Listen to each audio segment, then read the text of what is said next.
Doug Rowdy, Here. Jay Lou, Here. Jeremy Hall,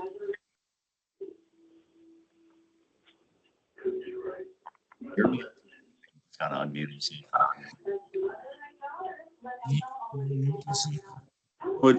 I'm here. John, you want to turn your radio down or your TV down a little bit? Jeremy, are you here? I'm here. Okay. 5 out of 5 members are present.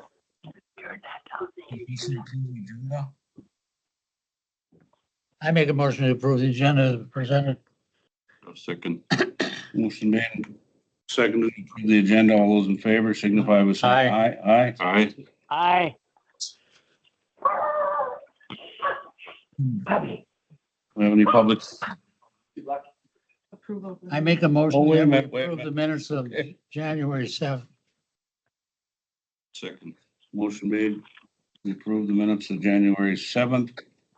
All those in favor? Aye. Aye. Now, public comment. Public comment limited to 3 minutes per person, no more than 30 minutes total.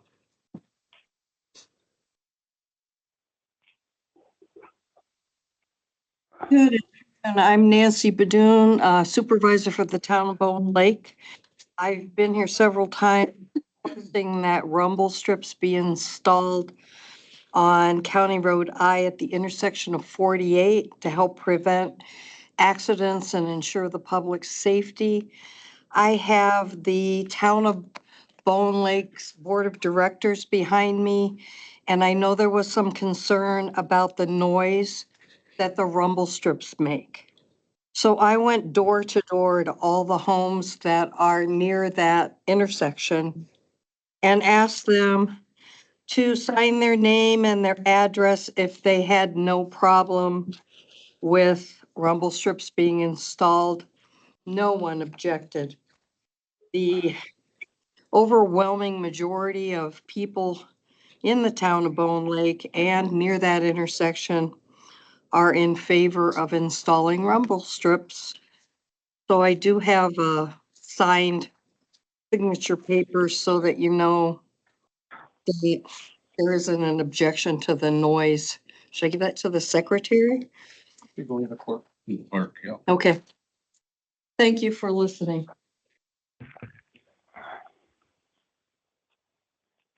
Any other public comment? Any other public comment? Hearing none. Receipt of information from supervisors not seated. I don't see any. Discussion, possible action regarding resolution 2505.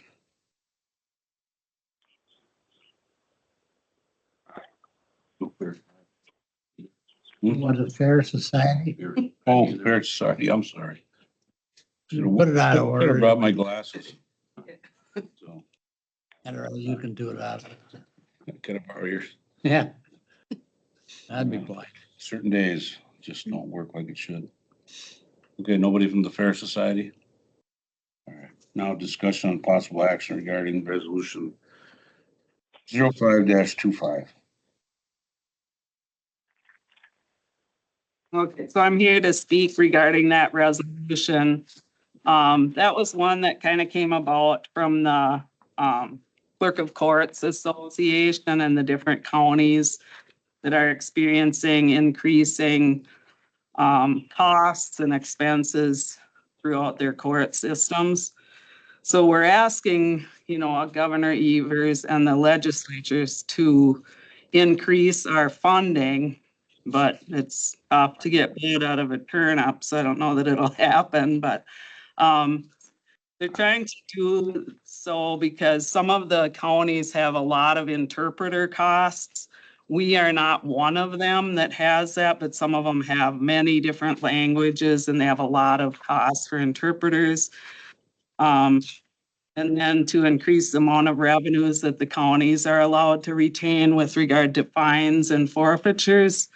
So a lot of our money that we get is what I call pass-through funding or pass-through receive of receipts.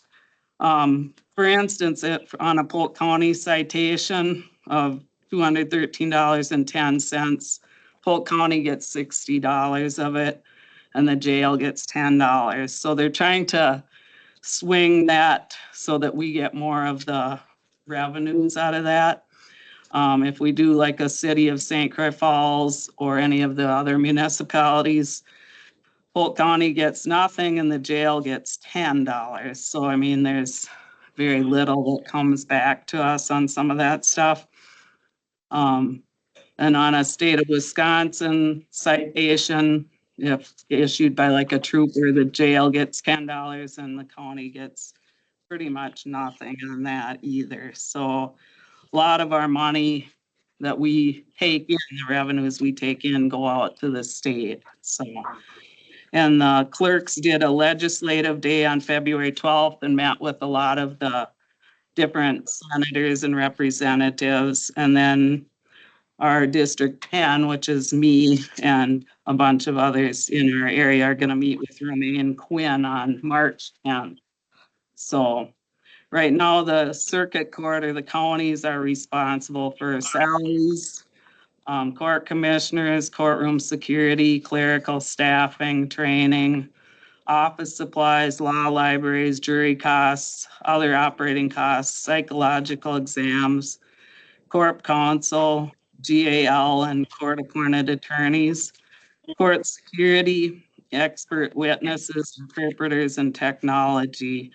And the state's responsibility, they pay the cost of salaries and fringe benefits for judges and court reporters, and then per diem payments and travel for reserve judges and court reporters. So they're trying to get split so that we see more, funding basically. So the sheet that looks like this, that's in stuff that she gave you, kind of shows some of our higher expenses are like our court appointed attorneys and guardian ad litem costs. And as you can see from 21 to 24, it's increased, anywhere from 22,000 a year to 47,000 a year. So that increase, of course, impacts the county. And then versus the state aid and grants, they actually went down this year, what we got for 2024. So we aren't seeing a lot of excess funding. So the purpose of the resolution is just to try and raise awareness and hopefully get the legislature to support some increased funding, but we will see what happens. Any questions for me, I guess? So all counties are trying to bring this forward? Is it a unified? Yep. Every county is doing a resolution to try and, get a lot of traction to make them, I guess, give us more funding.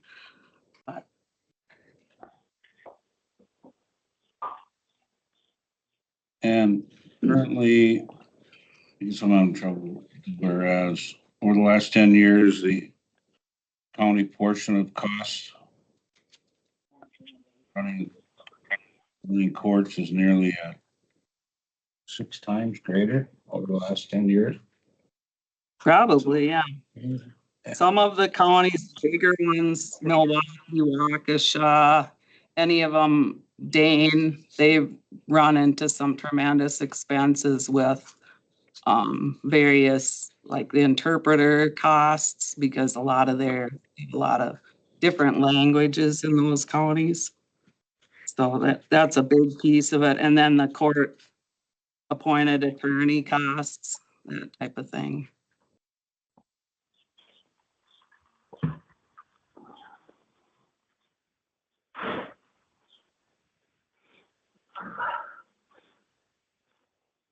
Any other discussion on this issue? I assume that we just would vote to forward it to the county board with or without approval. I make a motion that we move it to the county board with approval from this committee. I'll second that. Okay, motion made and second to forward this, resolution 0525 to the county board. All those in favor, signify by saying yes. Yes, Yes. Jeremy, are you? Yes. You're a yes? Okay. So forwarded then to the county board unanimously from this committee.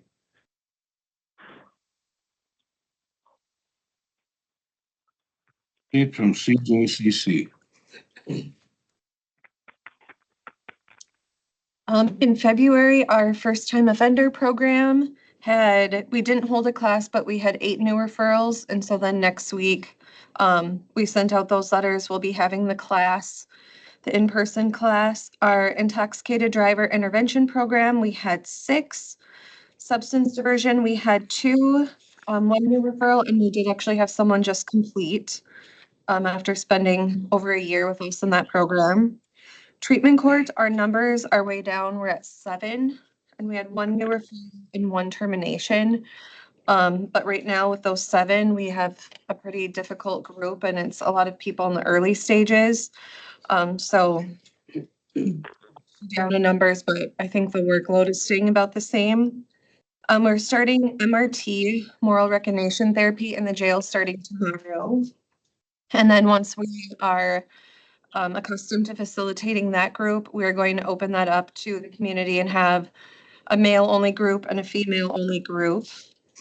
And so that'll be mostly people on probation that will be doing that, but I know like behavioral health has expressed some interest in that for some of the stuff they're seeing with people.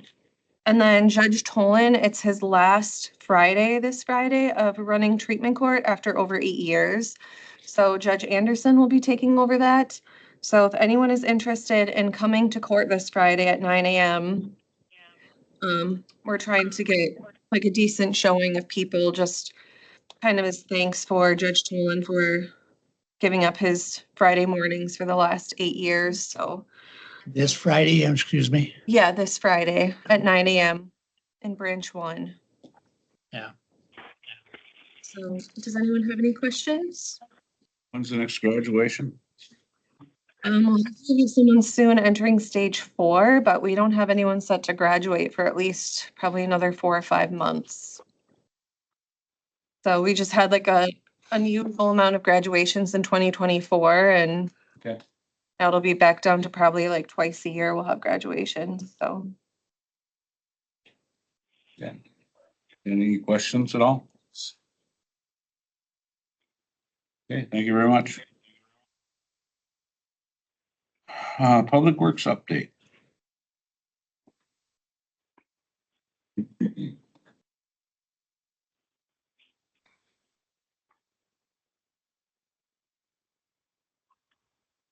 To present on the resolution. The discussion and possible action for resolution 1021. Funds.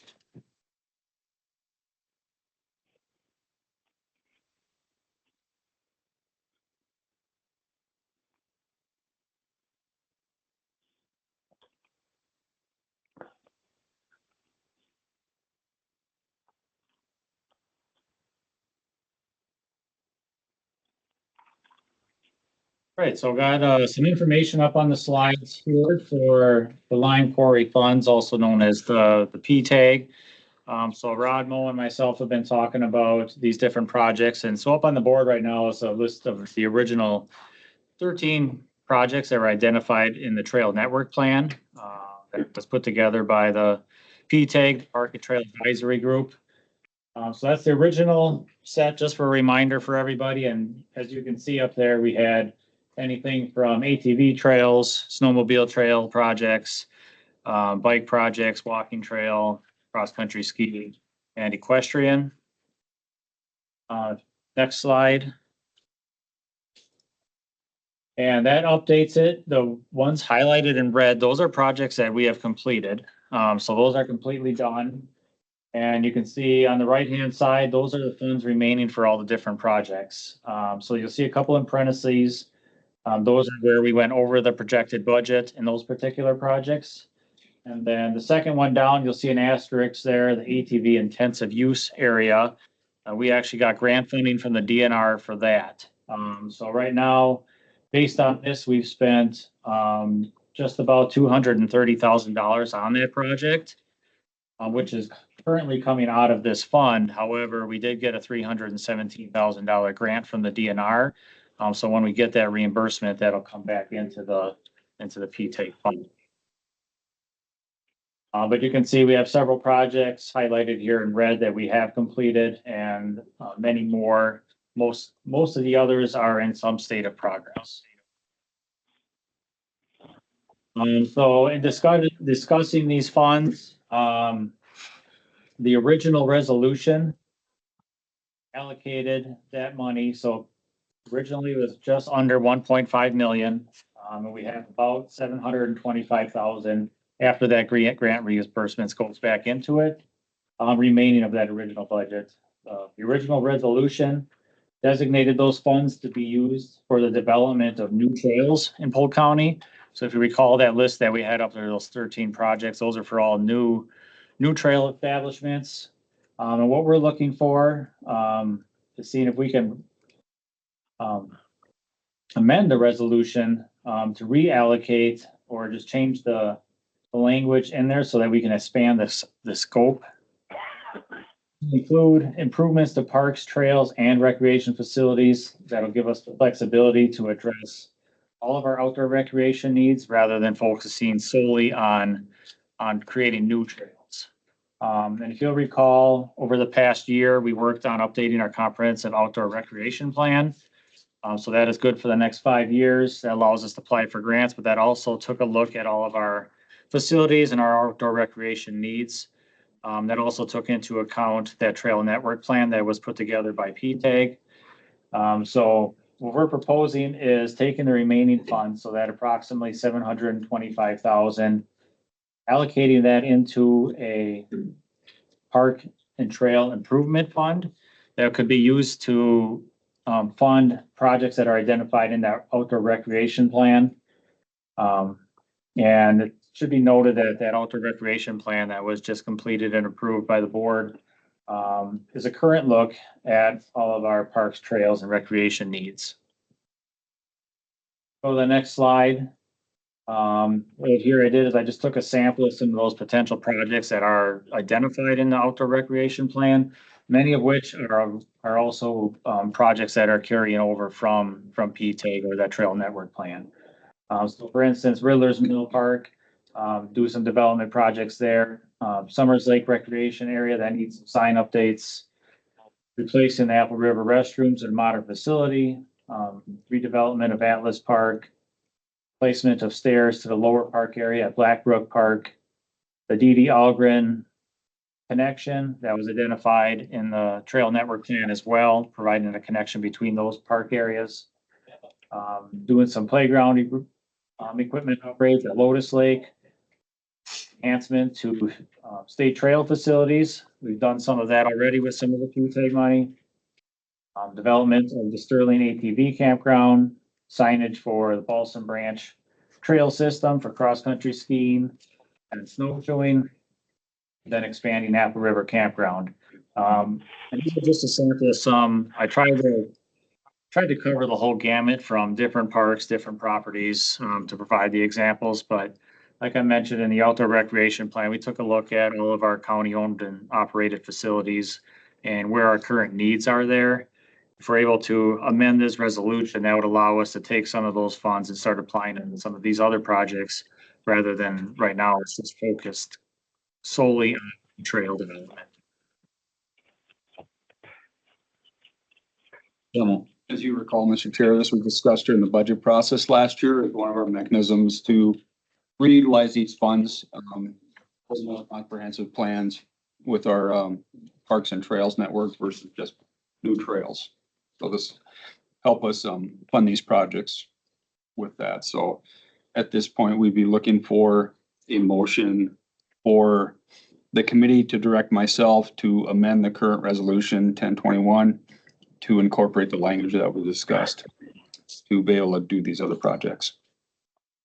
And so that would come back to us and then be recommended to go to county board. Correct. Any other questions or discussions? I think you just answered it. I just want to know if it was going to be directed to the full board. Yeah. All we're doing is looking at the old resolution, listen to staff, to their recommendations to maybe utilize the money in the same method actually, but only broaden its ability to do projects. Right, right now, the way the resolution is worded, it only allows us to direct those funds towards new trail development. Whereas if we were able to amend it, then we could apply that to, if we have a higher priority need in one of our parks, then we can direct the funds to that. Help us accomplish some of these other projects. So, Mr. Chair, do you want to accept a motion for that amendment? I think what we need, John, is an emotion to like Mo said, have staff draw up a resolution that includes new language that would come back to this committee and then go on to county board after recommendation from this committee. Sure. That's the motion you'd like to make, we'd take it. That's the motion I'd like to make. So move. Second. Got a second? All those in favor? Aye. Aye. Jeremy? Yes, aye. Okay. All right, another public works activities, there is a delay at Clam Falls. There were several of the parts on back order. So we're looking at possibly the end of April before completion on that job. And then most of the work on the inside of the punch list of the recycling center has been completed, and all the outside or majority of the outside work remains, and then that job will be completed as well.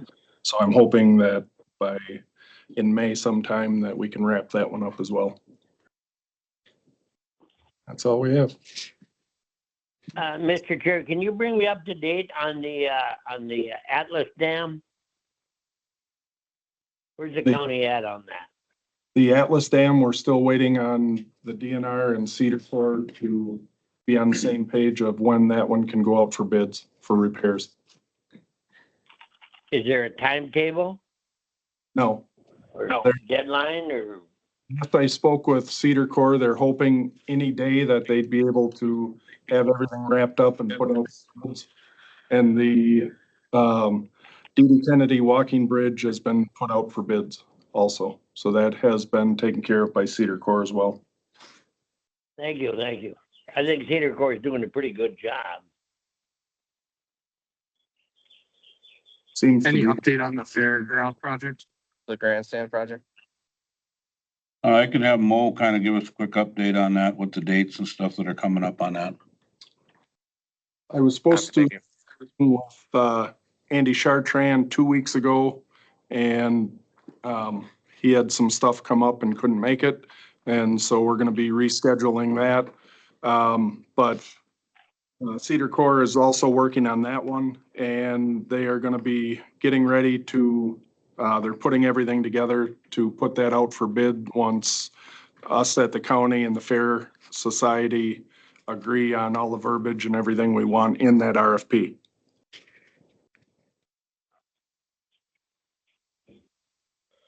John, then Is after, that grandstand going to be in use for 25? No, no, it is, we're hoping that they'll be able to start right after the 25 fair. So August and September timeframe is we're hoping. Well, that's too bad we can't have that in place. this can't be done, John. But, Did the funds have to be understand. used in 25? pardon me? Do the funds from the 25 budget have to be used by the end of 25? No, No, any funds not used in 2025 for that project will be rolled over into 2026 budget. We'll be going out for bids mid-March. The March timeframe, correct? We'll get the bids back, but we won't award until everything in our agreement with the fair has been met. So that MOU that we had them sign for the grandstand, we just need to make sure that everything that we all agreed to on that is complete before we would award a bid. So hopefully that'll all be done in a timely manner and have it to us by the time we're gonna go out to bids. Otherwise, the award will be delayed. Correct. So I'll make sure I pass that on to the Fair Society as well. Any other questions for Public Works? Comments? Complaints? Hmm. All right, update from Highway.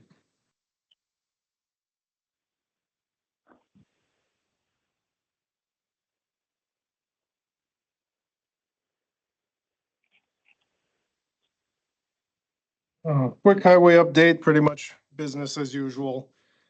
Preparing our RFPs currently, our request for proposals for our materials and construction projects for the 2025 season. Hopefully we'll get them out and advertised next week. Once the RFPs are received and awarded, we'll start to finalize our road construction and maintenance schedule for the summer. We're expecting our auditor at Highway in the next couple of weeks. I don't have a monthly expense statement to pass out for you this month. Carrie's currently working on closing her year end. So hopefully at the April meeting, we'll be able to generate a report and go back and catch you up on that information. Do you have much salt left for a carryover? Yes, we have quite a bit of salt on hand. We're actually trying to figure out where we're putting the remainder of our the salt we're obligated to take on our contract for the year. It's gonna be close. We're looking at some alternative storage options for the balance of the salt, because the sheds are pretty full. Thank you. Pretty routine around the highway shop currently. We're still doing a abnormally large amount of brush cutting, trimming, mowing for this time of year, without the snowfall. And lately, we've been out dealing with some minor flooding issues, a lot of frozen pipes with that quick melt we had, that quick thaw we had. And then, yeah, cleaning up the right of ways, patching potholes, et cetera. And then, of course, preparing today for the winter storm that's on track to come in tonight and tomorrow. So that's about all I have for the highway update, unless you have some questions, Mr. Chairman. The road restrictions. Oh, that is a good one I should have brought up. Yes. Road restrictions went on our 4 county roads last Friday at noon. And we're just monitoring our frost tubes to keep track of that and see when the roads start to dry out. I'm hoping it's not a situation where we'd have to take them off and then reimpose them later. So we'll see what the weather does there, but. How does the road damage look from the frost this year? There's plenty of frost heaves and stuff.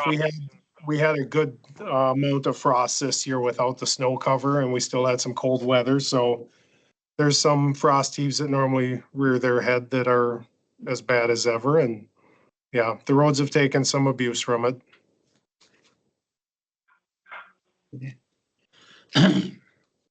Are there any exceptions in the road restrictions for particular industries?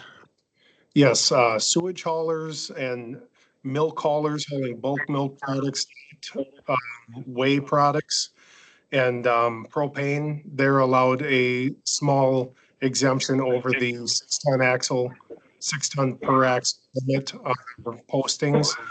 And then I have worked specifically with loggers that had some timber they had to get out.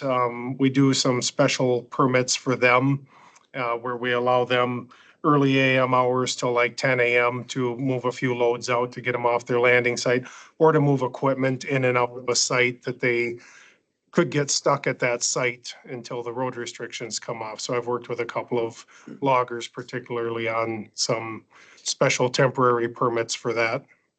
Well, garbage. I've gotten calls on that. We don't currently, in the past, Polk County hasn't made an exemption for garbage trucks.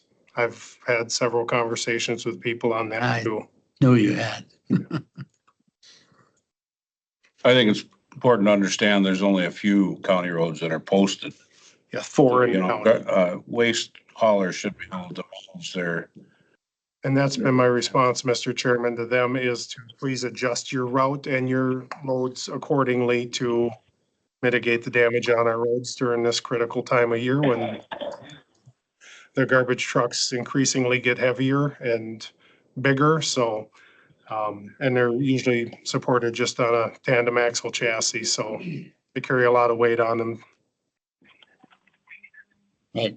okay, so we got two other A and B yet to do, huh? Mhm.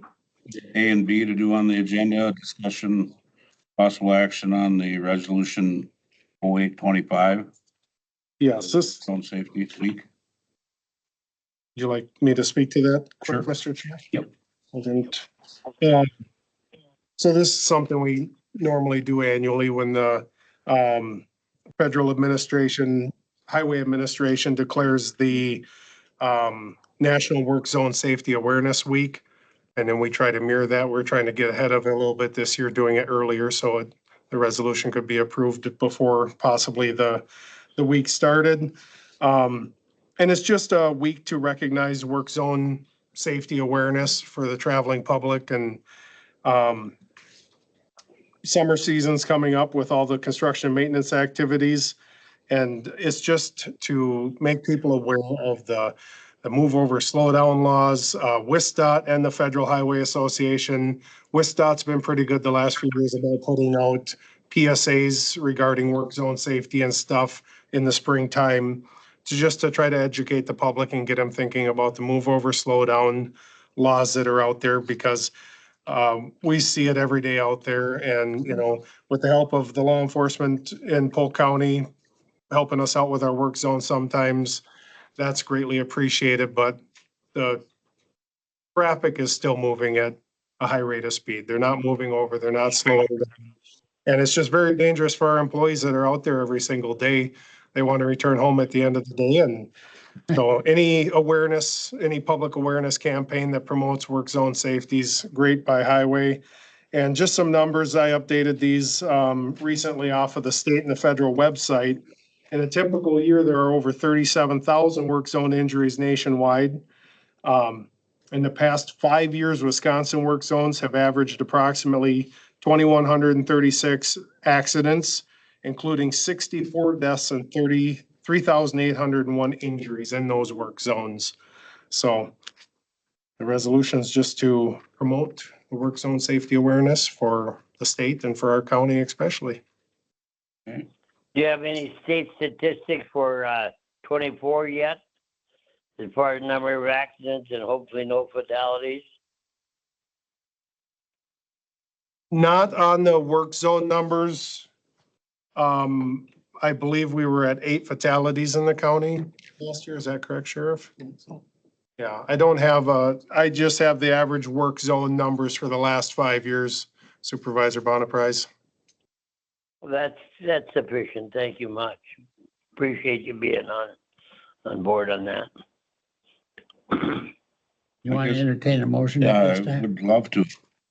Make a motion that we move a resolution 825 as presented to the county board for approval.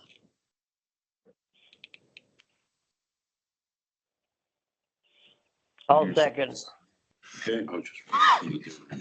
Any discussion? Yeah. Any discussion at all? All those in favor signify by saying yes. Yes. Yes. Yes. Yes. Forwarded to the county board, unanimous with a yes then. Okay, then we got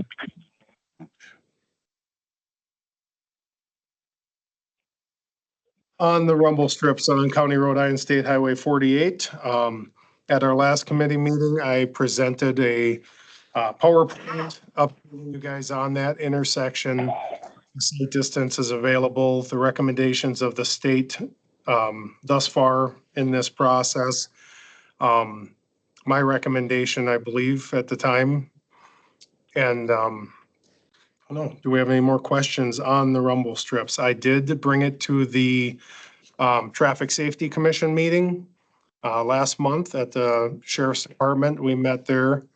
And Aaron Christ, the traffic engineer from the state, was there. We discussed it. I presented this information to the Traffic Safety Commission there, and then we had discussion following that. His recommendations haven't changed.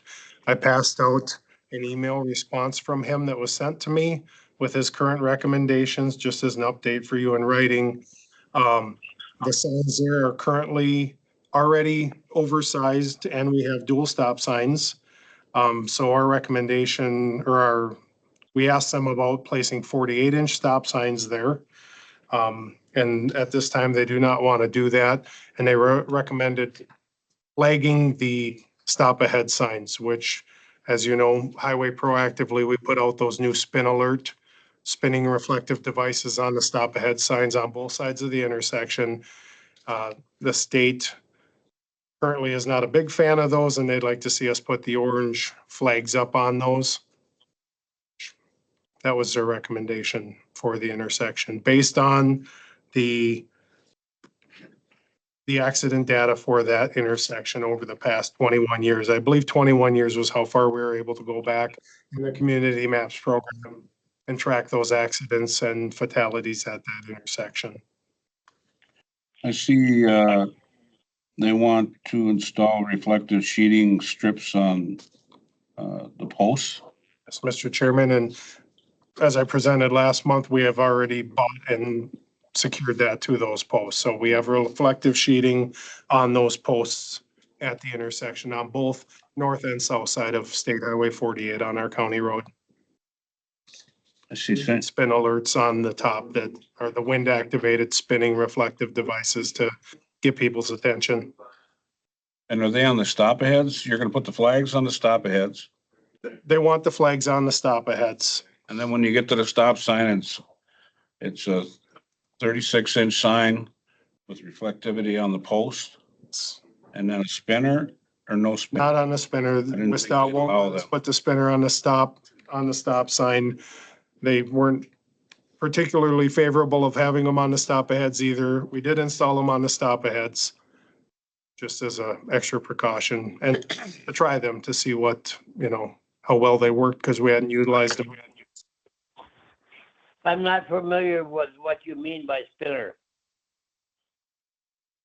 There's a device we install on top of the signpost above the sign that is wind activated. It's reflective on all sides. It's like a little paddle wheel that in the slightest breeze spins around, and then the reflective material and the additional motion of the spinning alert is designed to catch the headlights of oncoming vehicles and stuff, or the attention during daylight hours of the traveling public, just as an additional alert above and beyond the stop ahead sign of the approaching stops. Thanks for that information. Appreciate it. Yeah, they reflect, John, they reflect white and red as they're spinning too. So they're white, red, white and red, white and red. I appreciate it. Josh, are there any statistics in relation to the comparison of their proposal versus rumble strips? Not that they presented to me in my presentation last month. I believe I had some information on the rumble strip. Bear with me 1 second. So yes, one statistic I was able to pull off the federal website for under their design and construction site. We talked about the sound, the decibels of the transverse rumble strips that are hit by the traffic. And I brought up the fact that rumble strips have been shown on their study to reduce fatal injury crashes by approximately 21% at rural intersections, according to WISTA. So they did have that statistic on their, in their design guide for the rumble strips, for the ones that rumble at intersections. A lot of their literature dealt with the center line and edge line rumble strips, but they did have a section on the intersection transverse rumble strips the ones you hit as you approach a stop. Thank you. I think what has been most effective is the blinking stoplights. Yes, we have utilized those in the past at a couple of intersections, County Road C and F. And at one time, we did have them at the intersection of County Road W and County Road I north of the 48 intersection. They're expensive and we had trouble with vandalism, especially at the ones on the intersection of County Road I and W. People like I to shoot. remember that. That was unfortunate, but I hope it's not a deterrent. I believe back then the cost was about $4,000 for one of those things with the LED lights. Yeah, I think they're up to 5 now. I asked at the Wisconsin County Highway Association.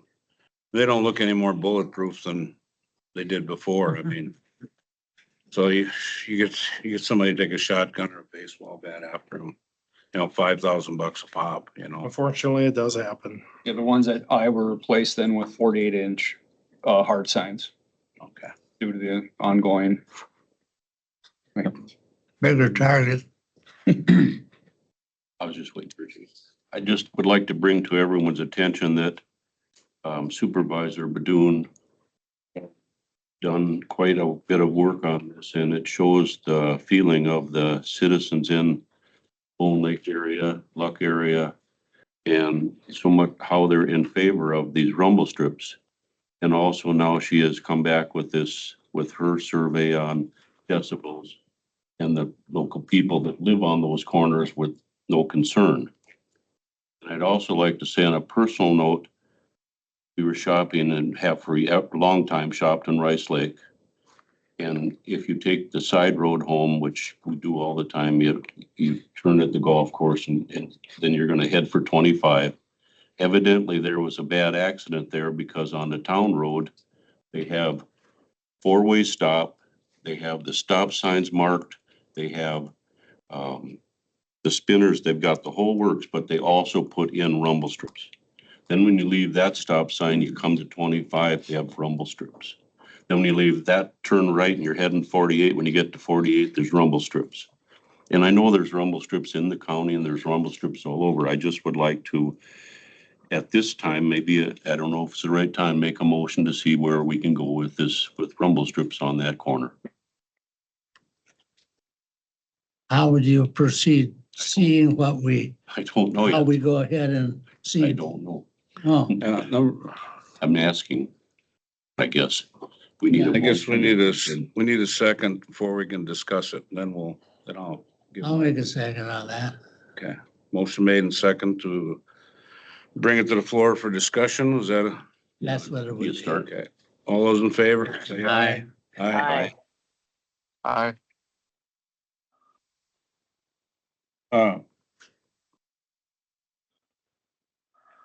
Requests for rumble strips were on the books the whole time. I was the highway commissioner, the whole time Mo was the highway commissioner, and probably the commissioner before him and the commissioner before him. We don't have budget money to do this, number one. What other safety sacrifice are we gonna make to put the rumble strips there? The budget's set. It's not something we can just take money and do, in my opinion, and we didn't plan it. So I'm not in favor of any more rumble strips in the county because it'll never end. The people over there by Amory will be on the 2 county roads intersection there. And it'll just never end. And it's not something I don't think the county can afford to do it all at every request. So, I know, just to elaborate a little bit on that, on the town level, we've already had requests for rumble strips in the past, you know. It's and like you say, every time there's a incident there, it flares its head again and asks for rumble strips. I know it's prevalent at the town level, like they're experiencing too. Do you have any rumble strips in the town, in the Apple River, Dr. J? I I don't know don't about think so. the time, but no, we do not have any in Lincoln. The Oh, excuse me, I meant Lincoln. The C and F intersection is in fact in Lincoln Township. That's where there was a serious accident quite a few years ago. They put in flashing signs and some other deterrents and notifications that there is a intersection there. It's a two-way stop. And there was a subsequent accident there that the individual ended up as paraplegic. And he admitted he was reaching for a telephone and there wouldn't, anything would have stopped that accident. He was totally, Agreed. yeah, Mr. Chair, I'd like to make a comment from the entire town of Farmington is on Highway 35, and we do not have any rumble strips, and it's if we knew it would be 100%, we would all vote for it, but it's according to statistics and everything, it's still driver control that needs to be accelerated. I think everybody needs to understand rumble strips only rumble when you're on the right side of the road, right. okay? The ones that we do have on B and 87, a car came within 3 feet of hitting the house there. You know, so they decided at that point to put the rumble strips in because car almost hit the house. Okay, then the next incident there was the person come down the wrong side of the road, didn't hit the rumble strips at all, and hit the house. So the rumble strips are of no value. If somebody's not paying attention, or they're looking at their phone, or they're asleep, they could be on either side of the road when they hit the intersection. You know, we all know that, so. I just have one I follow-up. think, I think some officers will tell you that people do drive, they go to the wrong side of the road to avoid them, and Avoid them. that's, You know that. Yeah. True. Just one follow-up in the town of Bone Lake. There was years ago, and I suppose it'd be about 25 years ago, and there was a loss of life, and the county did come in and put rumble strips on right at that corner at that time. But they since have disappeared. Coming from the north. Yeah, they're no coming from the south. South. It's from the south. Right side of road there, is that house there on the, is that where they started? Oh, Now there was only a two strip. Now you have to have three. Well, they're not three strips, but the three sections. I think at that time there was only two. Yes, they were installed, I believe in-house. I can't remember who installed them. They were removed with our last resurfacing project. They weren't installed in accordance to the design guide that all the right. WSDOT puts out. So if we do move forward with the installations, I think they need to be installed with the required distances separating them and the proper design for them. Then when we look at we looked at those intersections for those servicing projects, naturally, we look at the design and not only the crash data and all of that, but the design and that, whether they're required or needed or, and going off the data, they're not requiring that intersection because there's plenty of visibility and everything at that. And that's why we try to make that decision based off that analytical data, with that. Any other discussion? So the motion is to install rumble strips on I and 48. You have a motion to that effect? Isn't that what your motion was? Yeah. You have a Well, motion to, I guess you should make it again because officially your motion got turned into discussion. So if you want to make your motion again, that'd be, I will make a motion that the highway department install rumble strips on the corner or on each side of I and 48. east side. Because I feel it was Josh gave us, in the discussion, it's a small price to pay for a life.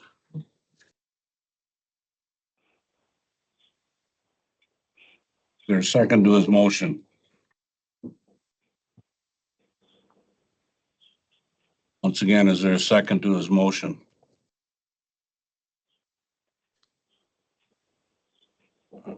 Sue fails. No, fails right there. Okay. All right. Anything else, Josh? No, Mr. Chairman. Okay, thank you. Thanks for your time on this issue too. Update from Sheriff Walk. Looks like you have a big update. We got to get some energy going for this meeting here. It's getting a little. Just two real quick things, and then we have a bunch of awards we're going to talk about. We have some really special people here today, and we have some great stories to share. We did have our first fatality of the year on February 25th over on County I by Indian Point. Single vehicle crash, waiting to hear toxicology back yet, but it was icy roads that morning and speed was a factor. Also, if you saw the news, we did have somebody dump a body in our county last Sunday. It was a homicide from another jurisdiction that looks like they dumped the body. So we had the crime lab up here and we worked diligently with our neighbors to help get that case resolved. So that's all I have on that. I do have a bunch of awards, Don, if I could have you come up and assist. Could I first have Deputy Gehring and Deputy Dean McManus come forward?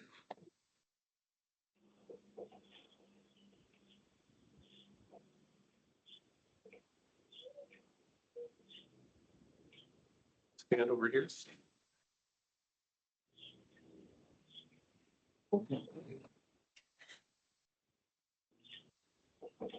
And these in the order in 2024 in which they occurred. So to recognize both Dean and Adam on Friday, July 26th at 7 p.m. That was the fair week. We had an emergency call of 4 people that had overdosed and were laying outside in a yard. And Dean was the first deputy to arrive, followed up by Adam Gehring, and also Torsten Swanson, who couldn't be here today, was third on scene. And these deputies administered Narcan and provided life-saving measures for these victims. And miraculously, all 4 victims survived the overdose. In fact, Dean received 2 letters of thanks from some of the victims saying how it's changed their life and they're hoping to get back on the straight and narrow. So anyway, I'm proud to present these life-saving awards to both Dean and Adam. Congratulations. Congratulations.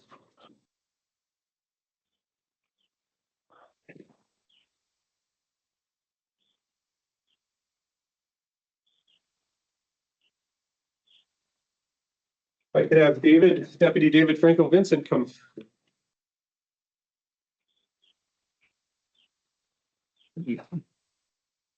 Jill, you can be. Thank you, David. Back in September, on September 26th at 9 p.m., Deputy Vincent was on patrol and was assigned a welfare check. That's a call that we get, believe it or not, likely every day. Somebody has some mental health issues or somebody requests a welfare check. This was a very serious case. The concerned citizens reported the person may be doing some self-harm activity. Deputy Vincent diligently looked for the person, located him at a residence, and the person had already self-inflicted knife wounds. And Deputy Vincent was able to provide a tourniquet and stop the bleeding and direct EMS and save a person's life. So congratulations, David, for your outstanding work.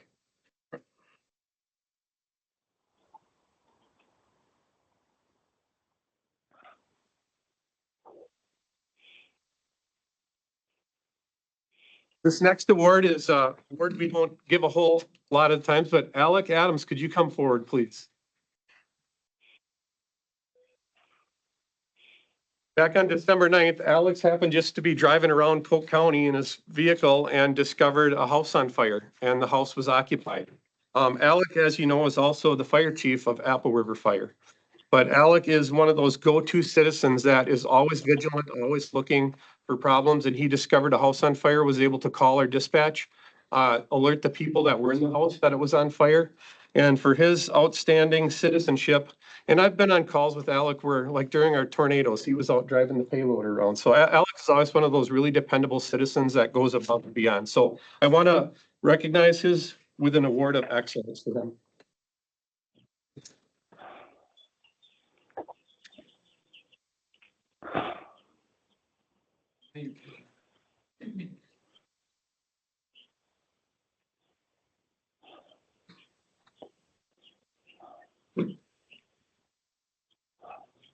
Next, if I could get Deputy Eckes, Deputy Michael Hall, Dispatcher Deb Peters, and Anna Adams to all come forward.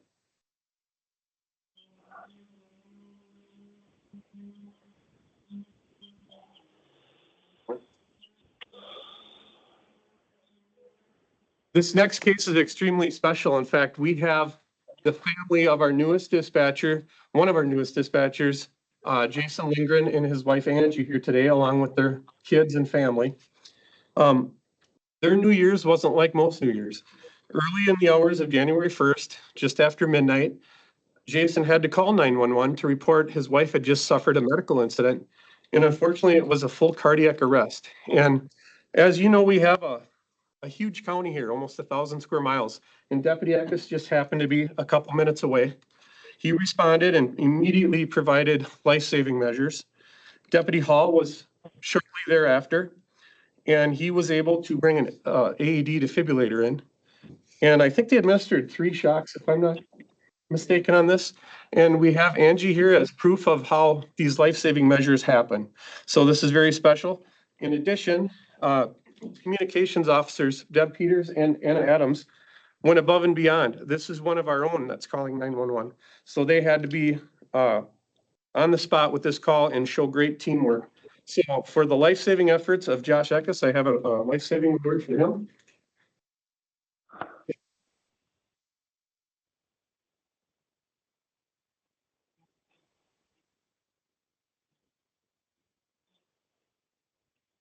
And then for Anna, I have a award of merit for her outstanding work in the communication center. Thank you. Thank you.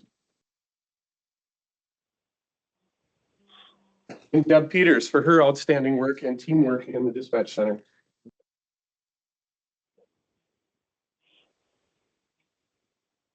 You know, it was just a few years ago that we got a donation to have defibrillators in all the cars. And to think that it would be used for, you know, our own work family here is really special. So thank you to the family for coming and being a part of this. This is why we do what we do. So thank you very much. Thank you, guys.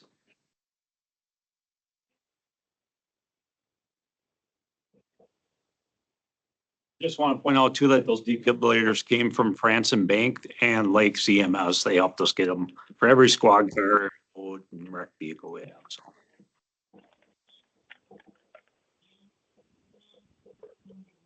And that is all I have today. I just have some finally some great news to share with everybody, all the good work. Any questions at all for the sheriff then? Thank you for your leadership, Sheriff Walk, and good luck at Somerset tonight. Yeah, thank you. Okay, we're at from Administrator. Wow, I gotta follow that, huh? Yeah. No, congratulations to everyone with the awards. Again, it makes me proud to be the administrator of this county with such great people we have working here. A couple of things we got going on.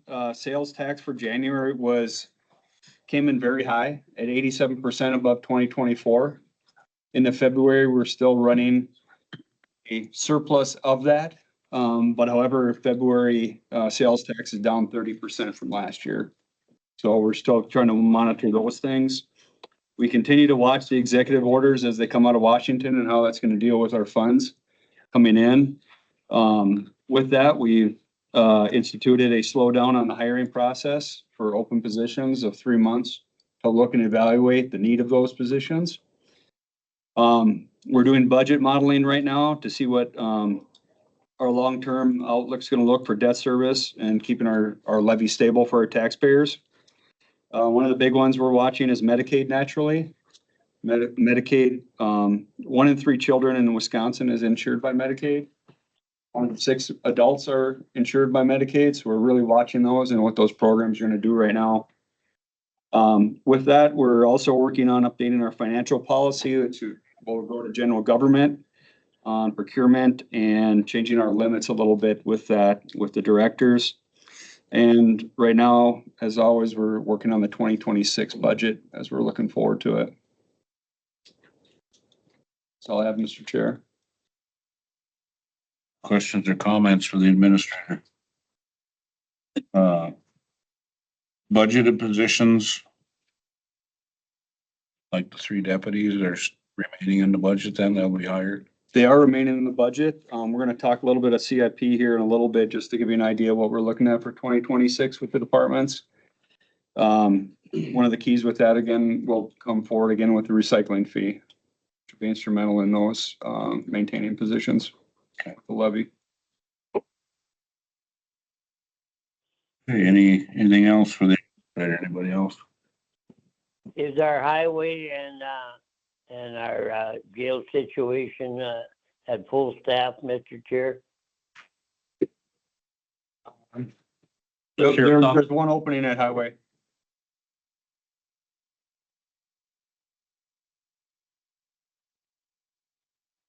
Thank you. Okay, Supervisor Routing, update on the ATV, UTV, snowmobile. Yes, I can make this really short because Rod and Tony were here and I was here and Doug Johnson, but the other guys appear to be riding snowmobile in Wyoming. So the meeting was open as well. We had the recreation officer, so it was an open discussion of some of the Polk County issues, but that's about it. Short snowmobile season. Yeah. Hopefully it's over. I'm glad I didn't invest in one. Right. Last couple. Okay, any questions or comments for Doug then? Bring yours out to Wyoming and feed cows. I got more work than I can do, the way it is. Okay, so discussion and possible action regarding the 2025 DNR emergency fire warden list. Is that in our paperwork or are we just? That is in your paperwork, Mr. Chair. The 2 are the Sundown Saloon and Bar and Grill, Granello R. Grinaldo, and the Wolf Creek Bar, Gene Smith and Mike Stoddard, located on the River Road. It's those 2 that would need approval of the committee to remain on the list. You appoint them, don't you? These are existing that come down on there. They're not an appointment from me, but just a confirmation from the board for DNR. It's a renewal? Yes. All right. Okay. I'll entertain a motion to approve the 2 fire wardens as presented. I'll make that motion. Wait a second. Okay, motion made and second to approve the fire wardens. All those in favor say aye. Aye. Aye. Motion's approved. Okay, discussion, infrastructure priority planning for 2026 budget cycle. Yes, Mr. Chair, this is on the agenda just to give you guys an insight of what we were planning for 2026 coming up here. So ask both Rod and Josh to just give you an update on what they're looking at for CIP projects moving forward. Remember, we're still looking at keeping on our bonding program. to keep our projects moving with the alternating the bonding between highway and facilities to get our projects completed. I'll turn it over to Rod, if you want to go first. Sure. My biggest CIP's needs for 2026 is the Justice Center HVAC and controls. We're going to be looking to replace the boilers that are, everything in there's 23 years old, will be 24. Wow. Boilers, chillers, and controls, and this includes the Endeavors building. And that price tag is going to be about 1.8 million for all of those things. Installing a overhead door in building 2 at Highway for the command post and the sheriff's equipment in there. And basically sectioning off a section from the north side of the building for all their stuff. So just the sheriff's office has access to it. Replacing the Parks tractor. Currently, we have a 2008, and we'd be replacing that with obviously a newer one. And then the whole $1 million question is recycling equipment. Depending on the recycling charge, I know it's a pilot program, but if that goes away, we're gonna have to fund about 350,000 for the staffing down there, as well as about 500,000 or 600,000 for the equipment. Our new equipment needs. That's what the recycling charge was going to take care of. So if that goes away at the end of 25, then for 2026, it's going to be roughly 800,000 or 900,000 for recycling that we'd be looking for, which includes the staffing. Just, Rod, what exactly equipment are you looking for with, I know that Mo talked years ago, maybe not years ago, but seems like it, sorting tracks or. So everything is we're looking, right now we have out for RFPs, a new baler and some other stuff. We're hoping that with the pilot program funding this year, that we can get a vast majority of that purchase this year. But we don't know how fast it's gonna be able to be produced and everything. And I know, talking with Don, that we'd be able to get a lot of that done. But the part of that recycling charge was also funding the staff down there. So if that charge goes away, we took that money and created 3 new positions in the sheriff's office, funding the positions. As far as, because of the addition of a glass breaker and a new conveyor and a new sort, and everything in there is still from 1989 when that was made. So it's great. Will we sort plastic? Yeah, we're gonna get we'd get a new sorter for OCC for board and paper. We get a new line that breaks glass, and we're looking, and a lot of this is dependent on what kind of price tag some of this stuff comes up with. But some of it takes care of if somebody throws their recycling in the bins in plastic bags, it'll actually suck the bags out and leave everything recyclable in there. So there's a lot of different options that we're looking for and looking at. Is it not a fact? I read quite a while back, more than a year or two, that some of the things that I see that we're doing now to improve our recycling program is going to be mandated by the government eventually to do the things that this is, some of those processes to be accommodated by our equipment rather than the old fashioned ways. Right. So we're trying to stay ahead of a lot of that stuff. Right. And upgrade our equipment and everything to, get more modern so we can go through, we'd be able to go through more product that way as well. Because Right. a lot of the new sorters take care of a lot of the, you can get a magnet on there and takes care of all your other stuff and a lot less manual. I'm wondering if we could somehow get a little better information to the public as to what's being accommodated and some supervisors as to what's being done to improve our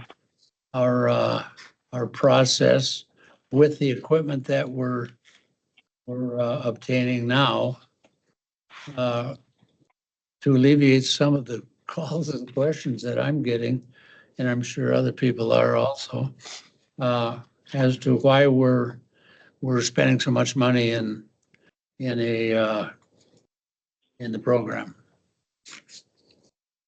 So I don't know how you might accomplish that, but I think the more we talk about it, the more we explain what's being done,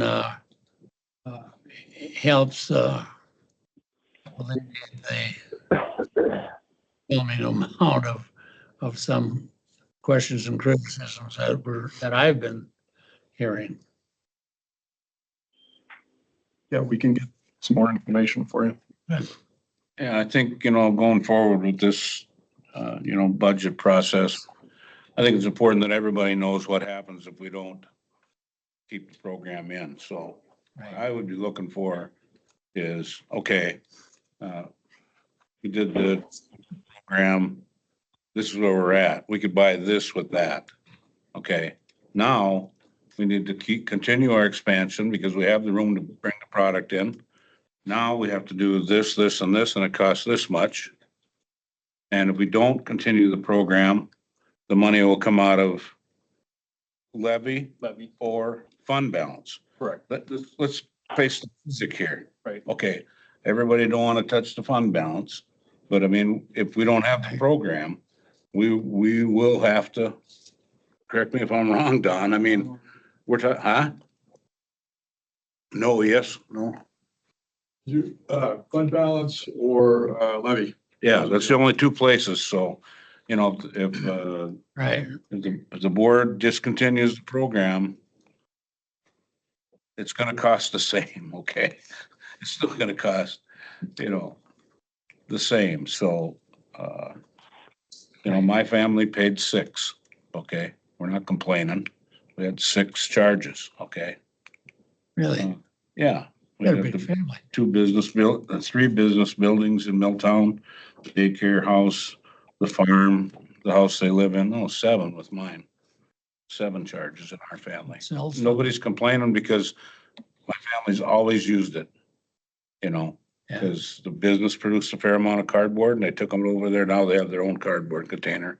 But my daughter recycles everything. And we increased the locations of the bins, so we've already added them to App River Township, and there's, Johnstown has requested some. We added some in McKinley.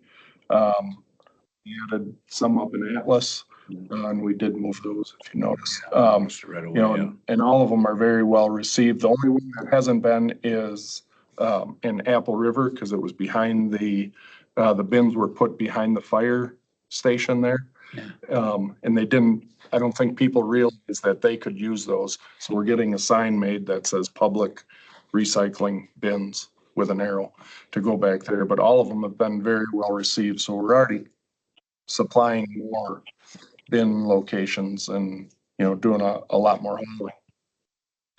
And every portion of the county uses the recycling center.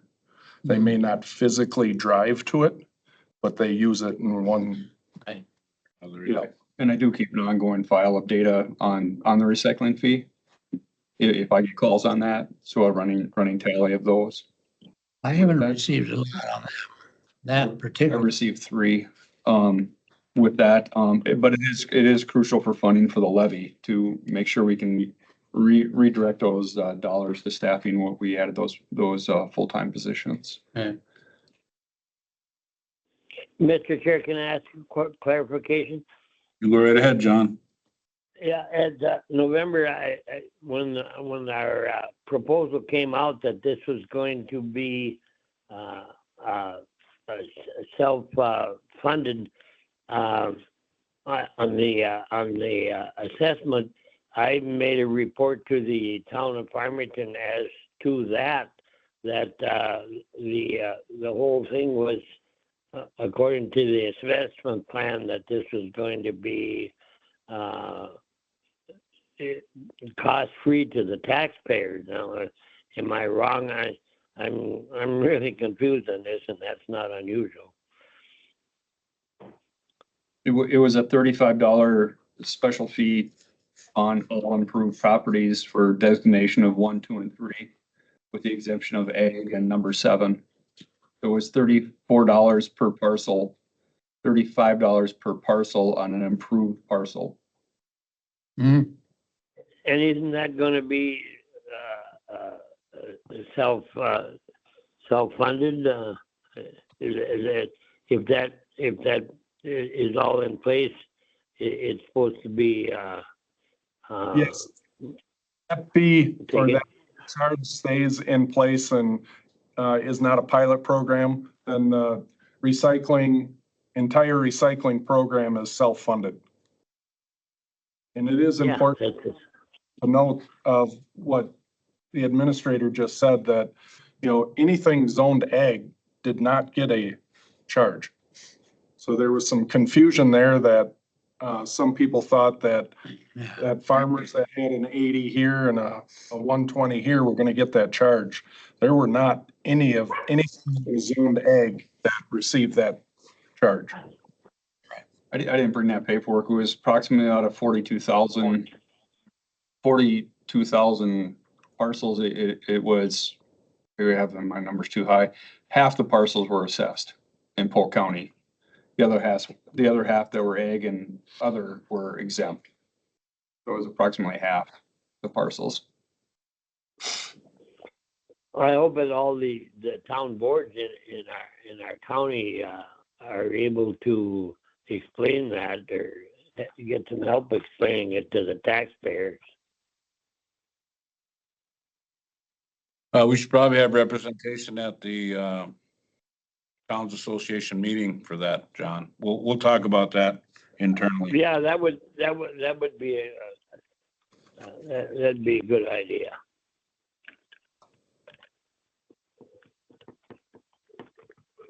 Okay, so on to Josh then. Yes, for 2026, currently for the construction CIP, approximately 10 to 15 miles of chip seals.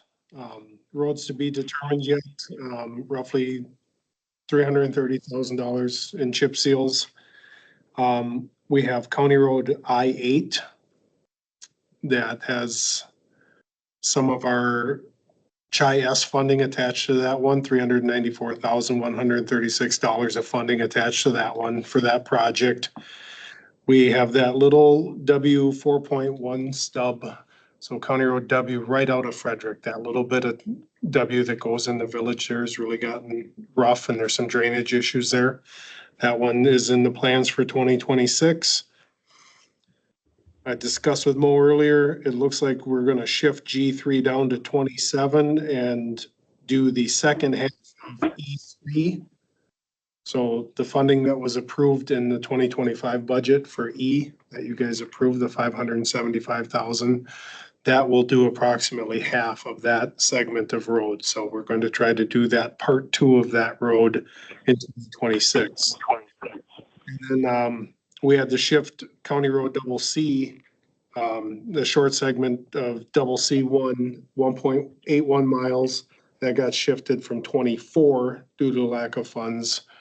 We're moving that into 26 to get that taken care of down there. So currently we've got down roughly 9.6 miles of asphalt work paving and 10 to 15 miles of chip sealing for 26.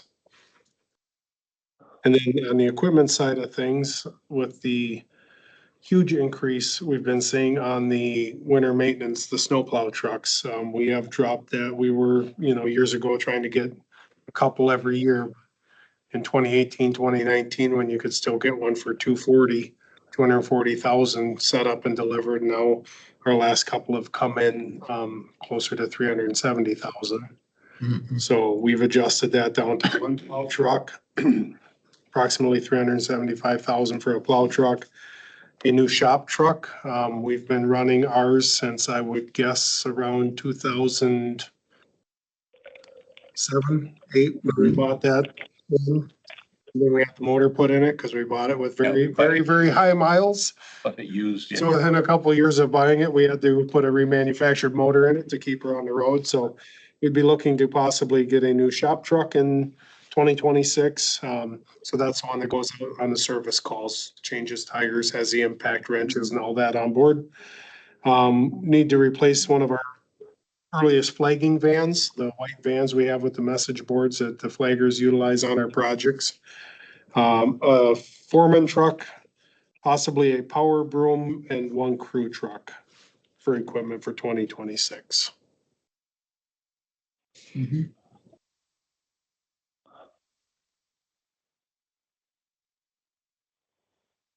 you know what I'm gonna ask? What happened to B? What happened to County B project? The pre-construction meeting for B is in 2 weeks. Okay, and it's in. It is scheduled for construction this summer, so from State Road 35 to Atlas. Okay, That is a goal. That's one of our STP projects with that BIL funding money. that'll be great. Then my, won't have all those messages on it. That'll be a good one to get done. And then, of course, from 65 towards Dresser, F4 and F4.1 are two segments there that Mo applied for and got funding for that. That is scheduled for construction this summer also. The county forces are pretty hands off with those projects. They're let projects and the contractors come in and do the work for those. So What all are you gonna do on B? he's getting pulverized and resurfaced Oh, all the way from State Road 35 to the new Atlas Bridge. good. And then we'll try to squeeze in B2 from Atlas to 87 down the road when we get a chance. That's not in too terrible of condition compared to some of our other roads. What do you anticipate for oil prices in the future? When the rumor is, drill, baby, drill. I hate to speculate on that, Supervisor Bonaprise. This year, we may see some in asphalt prices this year over last, but it sounds pretty marginal. And last year, hopefully they're close to last year's, because last year's they had actually dropped a little lower than we were expecting when our bids came in on the asphalt for the projects, so.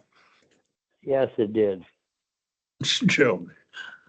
And on B, is there any acceleration lane for the Monarch Pitcut Road there going up the hill, or? No. It's a standard. Good. With the funding that was allotted, Mr. Chairman, it was basically a good resurfacing project, pulverize and repave, and there wasn't I much in wonder if there. Monarch would be willing to put that in. I suppose on a federal project, that would just about be impossible. You might have to buy a little land. We'd have to buy quite a bit of right of way there to get that climbing lane would be, it's a little over 1.5 miles to the peak of that hill around the corner. Well, that's out then, because it'd take you 3 years to get the land. Okay, anything else, Josh? All I had for a draft update for 2026, what we'll be working on going forward for the budget for next year. Any questions or comments for either Josh or Rod? And then Don for law enforcement. Oh, So this year, or next year, we'll be asking for 38 computers, I believe. They run about $3,000 a piece roughly. We keep them every 5 to 6 years. So we'll be looking at replacing them. And then we have 6 to 8 squad cars to replace, and they run about 50 to 55,000 by the time we get them all outfitted each. So How much do you run? the squad cars, Yeah, about 50 to 55,000 to get them all outfitted. By the time we purchase them and the equipment for them. well, that ain't bad. Reasonable. It used to be 35,000. Yeah, I know it. So but still, Hey, that's, we've been getting some on our Wisconsin options. Yeah, the last few I've been sending through Enterprise and they seem to be getting us, they bring them to a dealer lot to auction them off and we've been getting better prices there. So, Yes, yes. mhm. Good. Any questions for any of the three that presented? Hearing none. Move on to the work plan. I just have a change for the work plan, and that is in June, we scratched discussion of highway salary audit. We don't have that in there anymore. Anyway, Yeah, we have it in our work plan in June of 25 to discuss it, but we won't be discussing that in 26, so right. I'll scratch that. Any items for next meeting? Anybody can think of?